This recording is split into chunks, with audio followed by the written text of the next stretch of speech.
Hey guys, Claire here, and in today's video we're going to talk about all things Harry and Meghan. In the last video we talked about the conclusion of Prince Harry's case with NGN.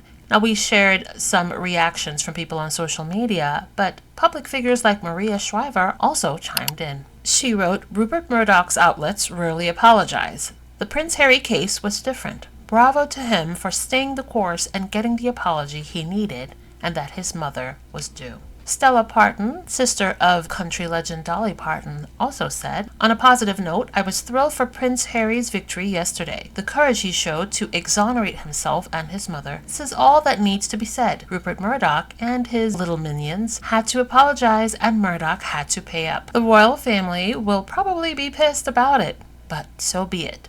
Go Harry." Andy Cohen of All Things Bravo said, "Congratulations to Prince Harry for fighting the good fight and winning." Another big name showing support for Prince Harry is actor Hugh Grant. Now, of course, if you've paid attention to the tabloid wars, there are certain names that is synonymous with that, right? Prince Harry, Elton John, Hugh Grant. And in this latest independent piece, Hugh Grant backs Prince Harry's call for a fresh police investigation into Rupert Murdoch's media empire. According to the article, the actor called on the current Prime Minister to show leadership and stop criminal abuse by big corporations after Prince Harry won a multi-million-dollar pound settlement this week over claims against the Sun newspaper. Grant criticized Rebecca Brooks. "The people who are giving the orders are still in positions of great power. In fact, the CEO of NGN was editor of The Sun at the time when, as they have now admitted, it was indulging in criminality."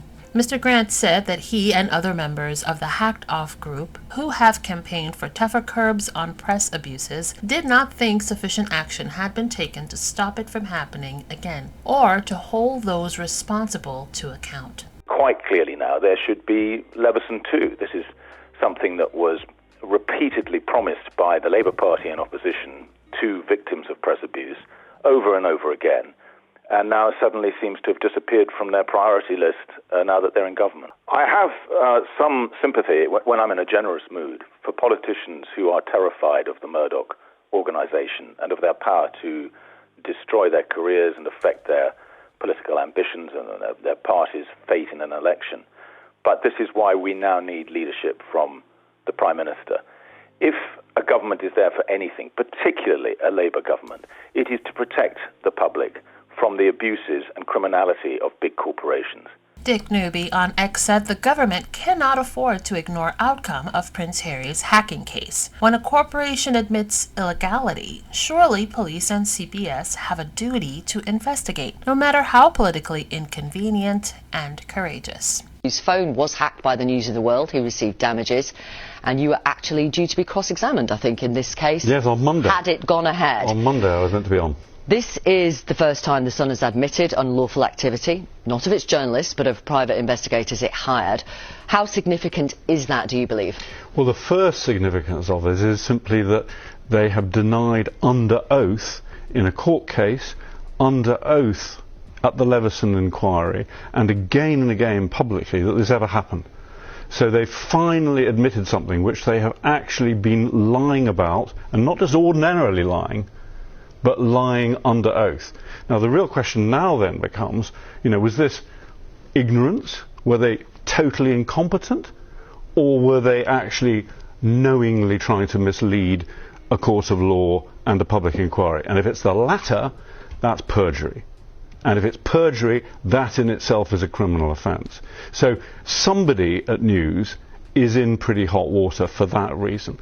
According to The Guardian, the Met Police have requested transcripts of the pre-trial hearings in Prince Harry's phone hacking case against Rupert Murdoch's newspaper empire, as fresh calls were made for a new criminal investigation. We'll just have to wait and see how that plays out. Do you guys think that they'll actually investigate it? I don't know. I'm pretty skeptical.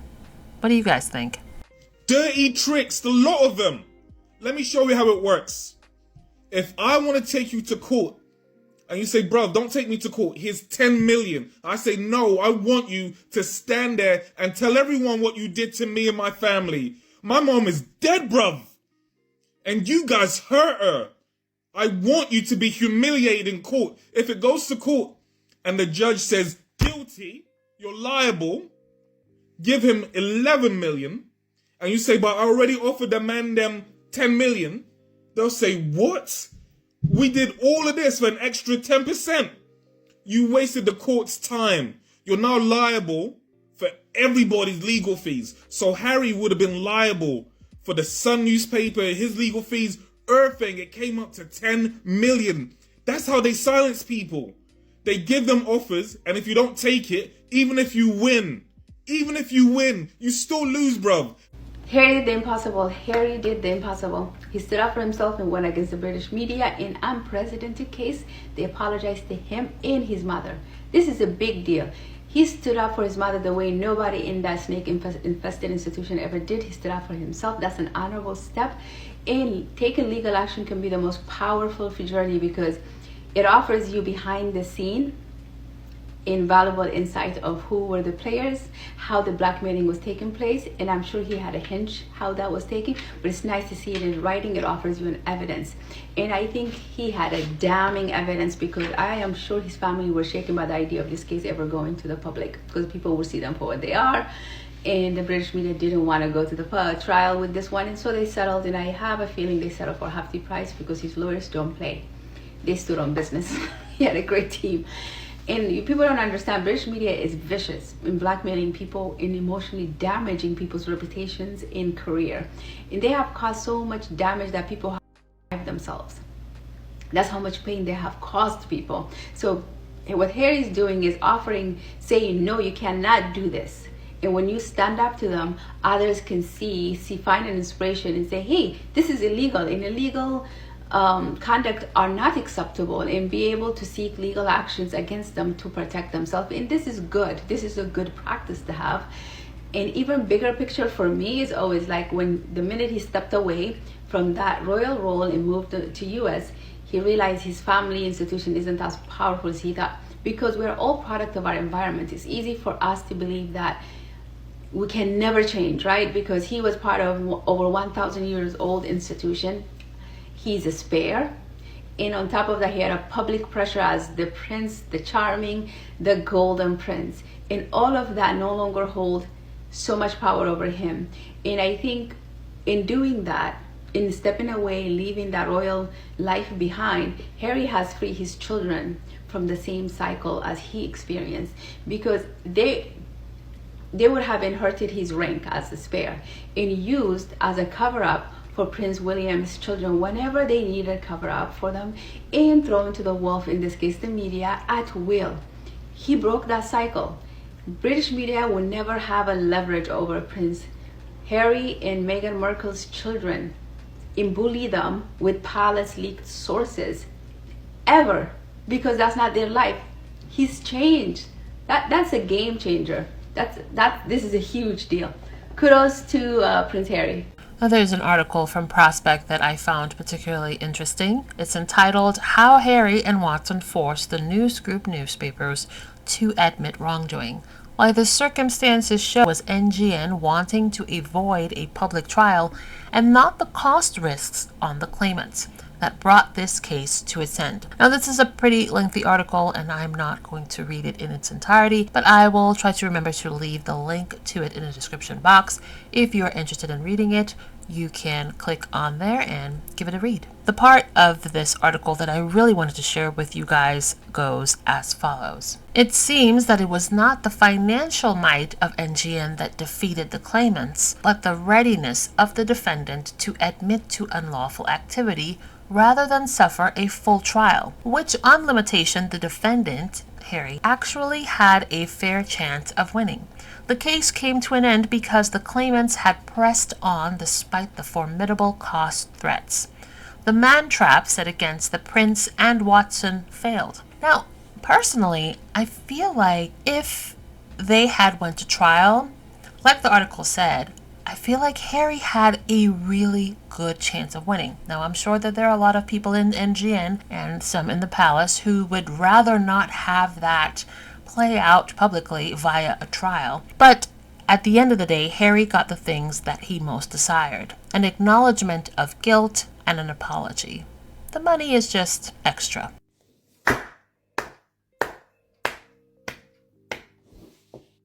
Amazing work. Absolutely amazing work from Prince Harry. The Sun owners are having to pay Prince Harry substantial damages. And you might think, well, so what? A rich royal is going to get a lot of money. But it goes much, much deeper than that. And it's much deeper than that because it doesn't just affect Prince Harry. It affects hundreds of people that were wrongly stalked, phone hacked, followed, their private lives destroyed by the Sun and the News of the World, News Corp, all of them. And what they did was, to cover it all up, they would pay people off. So people would come with a court case and go, this is wrong, you've done this illegally. And they go, here's some money, go away, we don't want to hear about it. So basically covering it all up like it never ever happened. But it did. And in 2014, they were actually taken to a criminal court where they swore blind that nothing happened. And they won that case and it was dismissed. But Prince Harry said, no, I have enough money. It is not about the money. I'm going to continue until you admit liability and fault. And yesterday, just before a court case was going to go ahead, News Corp came out and said, we will pay you damages, but also the most important thing to Prince Harry was that they admitted that what they did was illegal.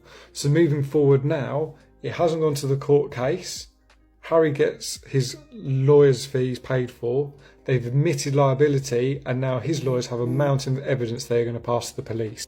So in my view now, what needs to happen is the police, once they have that evidence, reopen the case, and people need to be taken account for what they did to these people. Because if they can do it to celebrities, famous, rich people, they sure as hell will do it to us as well. Prince Harry's case has made global headlines. And in the last video, we talked about Prince Harry's uncle, Princess Diana's brother, Earl Charles Spencer, showing support for his nephew by putting out a post online where he basically says that Princess Diana would be rightly proud of her son. And like clockwork, we saw Prince William be sure to have his friends in the media put out a story talking about how proud his dear mama would be of him as well. And we absolutely knew, where's my hand? We absolutely knew this would happen, didn't we? We knew that following Harry's brilliant victory against Murdoch and the Murdoch Group and the forced apology to both Harry and Princess Diana, what a winning move. We knew that some members of the press would try and do the same for William, and they've done it. William makes his mum proud by visiting a homeless centre. Oh, amazing. Should we actually talk about what William did on this day, which was 2 days ago? William spent less time in the homeless centre than his private jet took him to get from London to Monaco so he could watch a football match. Don't get me wrong, I love football. Sport is important to everyone. But the metrics of how the press portray William against the reality of what actually happens is quite astounding. The majority of William's day was travelling and watching a football match, not paying tribute to his mother. We have William and his fivehead who was secretly taking money from Murdoch and saying that his own mother Diana was paranoid to the public, and yet we have Prince Harry who is out here fighting for his mother to the point where he forced publications, the UK press, to vehemently apologize for the disrespect and shame that they had shown her and the bullying as well. Not only that, but also ended up with a 10 to 20 million settlement and had the UK royal press on their knees, and is also wanting to open a criminal investigation with the Met Police as well. If that isn't a real son of Diana, I'm so sorry. I'm so sorry, beloveds. I don't know what is.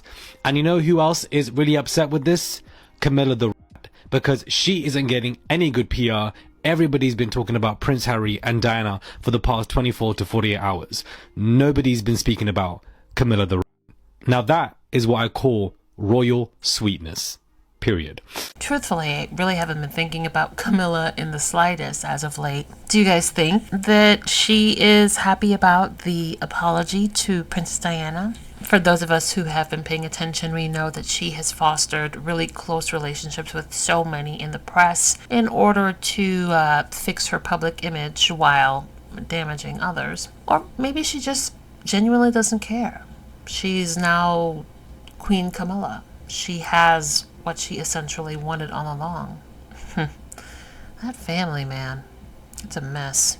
Cultivating friendships with people who manage newspapers has some beneficial side effects. Penny Jr., she sort of documented the Camilla effect, and she wrote that royal correspondents love Camilla because she's so friendly and approachable. She knows the names of people who follow her regularly. She's scrupulous about saying hello and will often, in the course of an engagement, come across for a word or two. She likes to get to know the people who are writing about her and sees them as friends, not enemies.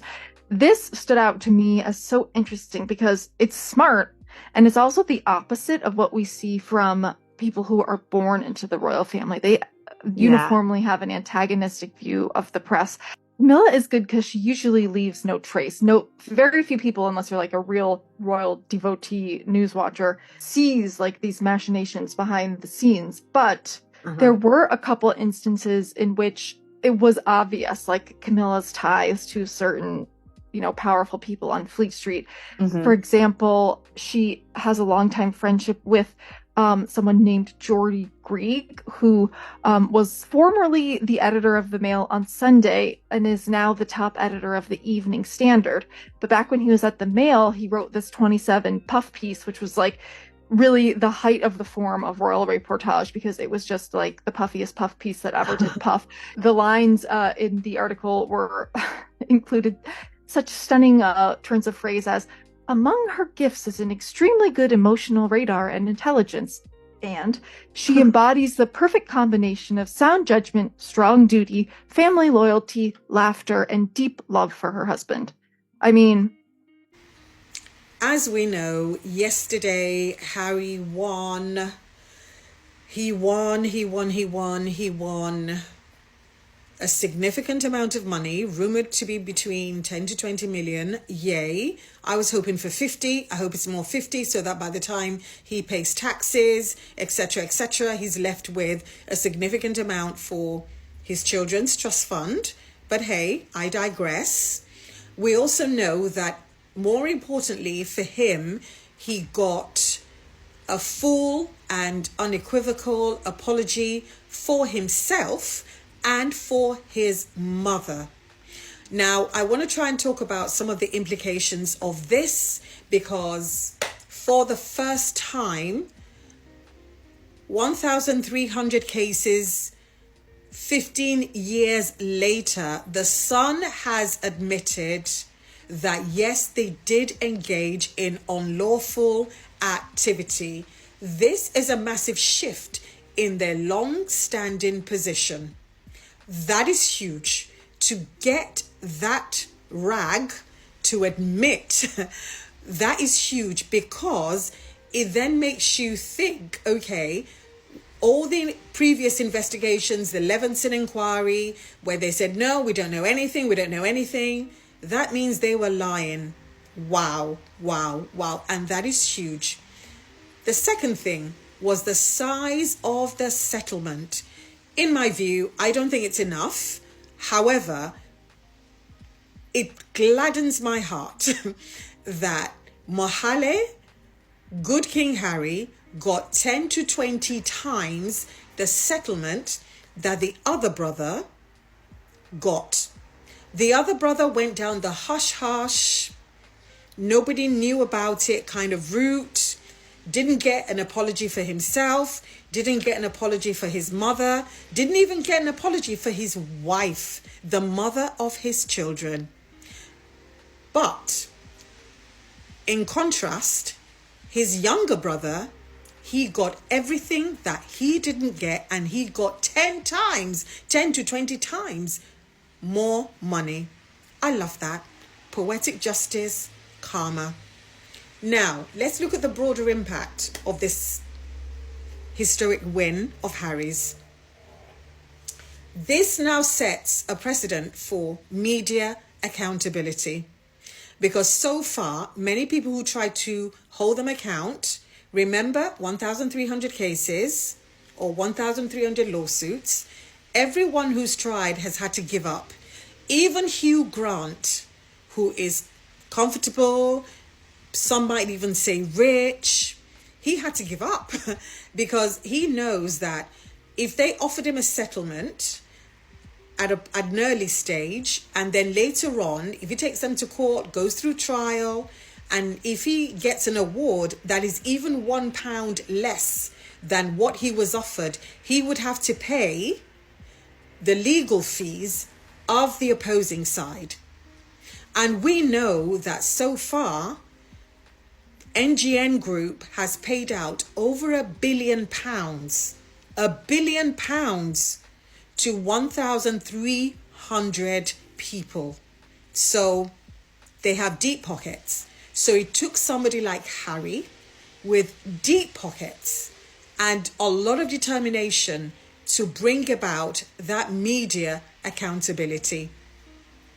We also recognize, for those of us who have been following the royal family since the days of Diana, we also recognize, we knew there was press intrusion. We can see that there was press intrusion, but nothing could be proven. But now it's been proven that Diana wasn't paranoid. It's not paranoia if it's true. She wrote a letter saying, someone's going to try to unalive me by car accident, and coincidence or not, she did die by car accident. And it felt like her life was cut short and there was nobody left to defend her. So I am so glad that her younger son decided that, no, I am doing this for my mother, for her memory, and for every good thing that she had done for the world. So that was a moment for me of intense emotion and joy. I was just so happy that at last Diana was vindicated. Also, in terms of the broader impact, I will not be surprised if some other celebrities decide that, you know what, we've had enough of you. We have had enough of you, and we are going to come after you. We're going to come together. We're going to pool our money together, pool our resources together, and come after you, because you can't keep doing what you are doing to us with no accountability. So I am so happy that that is happening. There's also an even wider thing around implications for the industry, implications for the media, because right now they can literally write anything they like about anybody and not be held accountable, because they know that most people don't have the money, the resources, or even the energy, or they don't even know where to start from in terms of what's been written about them. So they've been getting away with so much for so long.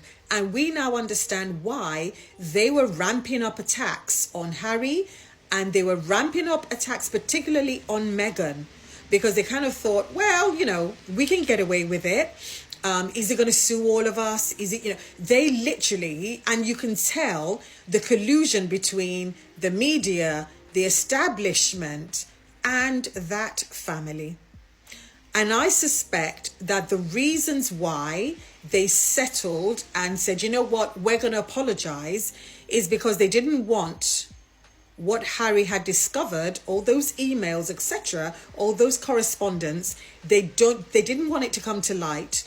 I spoke about a time when I remember Diana's butler, Paul Burrell, he was accused of stealing from Diana. He claimed that he was keeping those articles, letters, etc. safe, and that the Queen knew about it. He'd always said that.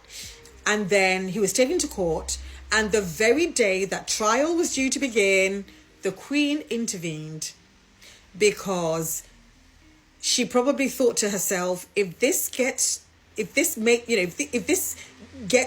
public, if it's entered into a matter of record in a court of law, it's going to be accessed, and that becomes official, that becomes legal if it's entered in court. A lot of people sit in judgment on TikTok, on Twitter, Facebook, Instagram, and they have these opinions, all these lawyers, on the court of TikTok. There is something about legality in any civilized country, because those records are there for life. And the NGN newspaper probably thought, if Harry makes this public, we are screwed. So they probably thought, you know what? And I suspect there was interference by either the men in grey suit or some other establishment figures who were like, we do not want this to come out. So I am so glad that Harry, he got justice. He got an apology for himself. He got an apology for his mother. And a lot of people that work in the media have now started coming out saying, well, we have no choice. As soon as a red top, that is a tabloid, as soon as a red top publication publishes something, we just feel we need to do the same because we don't want to miss out. Yeah, we get it. You don't want to miss out on the engagement, on the clicks, because we know your targets are not whether you write good copy. Your targets are around, is this article going to get clicks? And we know that Meganomics, the hating of Meghan, we know that is what makes you billions and billions of pounds. But karma's awaiting, the day is coming, and I know that the industry is going to be held to account. So well done, Harry, bravo, and keep doing the good job that you are doing. So Prince Harry was in the news yesterday because he finally settled his court case with Rupert Murdoch's NGN Group. He received a public apology and a very, very handsome settlement. I'm already seeing a lot of misinformation going around regarding his brother. Years ago, Prince William took a settlement from Rupert Murdoch himself for £1 million. However, this was done in secret and nobody knew about it until Harry's court cases. And a lot of people are saying, well, Prince William donated that to Prince Harry's Invictus Games, which is not true. So let me show a video that I made like when we first found out that Prince William took money from Rupert Murdoch with nobody knowing about it. Except that's not what happened. The funds that were transferred in 2020 came from the Endeavour Fund, which Harry founded himself in 2012. Here it is on the Royal Foundation's website. Pause to read. Here is the financial statement for 2020 for the Invictus Games. And by the way, the Royal Foundation is not just William and Kate's, or it didn't always used to be. It started in 2009 and it was called the Foundation of Prince William and Prince Harry. When Kate and William finally married in 2011, it was changed to the Royal Foundation of the Duke and Duchess of Cambridge and Prince Harry. It would eventually become just the Royal Foundation in 2018 when Meghan married Harry. And by the way, I doubt William would have given him money out of the goodness of his heart when he wasn't even very happy when Harry started the project in 2013. Marino. So he will forever be known for betraying his mom by calling her paranoid, right? And Harry will forever be the redeemer for fighting the fight and validating it was not paranoia. What she was complaining about and warning the Crown about was true. But of course they had to tell her she was paranoid because of the fact that they were the ones that sent the investigators or authorized the investigators on the harassment and the abuse, the same that Harry's feeling. William is shameful right now. William has lost integrity and credibility. There's still a dossier. There's a dossier that will be submitted. And it's going to be the findings in that dossier that will lay out the case. What I need to know is if we will get our access to it. There's also the Levison file, and that was Diana's death, the investigation that Harry got his hands on. Hello, Grumpy Guy. All right, Coach. So Harry has won another trial. Wow, that's another one. First of all, is the Mirror Group. The Mirror Group who've been basically chased him down and listening to his voicemails and stuff like that, and they were found to be guilty and they had to pay him a large amount of money. And Piers Morgan had to get down on his knees and kiss his ass because he'd been doing most of it. And he didn't enjoy that in any way, shape or form. In actual fact, he attacked Harry again. But that's all right, because we don't really care about Piers Morgan, because he's on YouTube now. Nobody really watches him. And now he's gone after the Sun, and he's got the Sun and the News of the World kissing his as well now. Fantastic. Large amounts of money and getting down on his knees and giving a big pucker up on his... Well done, mate. Wow. Absolutely fantastic. Now, tomorrow, obviously, everyone's aware that the Daily Mail are going to attack him, and they're going to say, oh, yeah, he got bought out. He took the money rather than going after this. He took the money rather than going after that. What he's actually done is got them to turn around and say sorry, and to say that they were doing illegal around this time when they were reporting on him and reporting on his mum. So well done, Harry. That's a fantastic win. Daily Mail, over to you, because he's coming for you next. So get ready. After the last two, you're going to be bending down in a bit and taking out kissing his. Bye.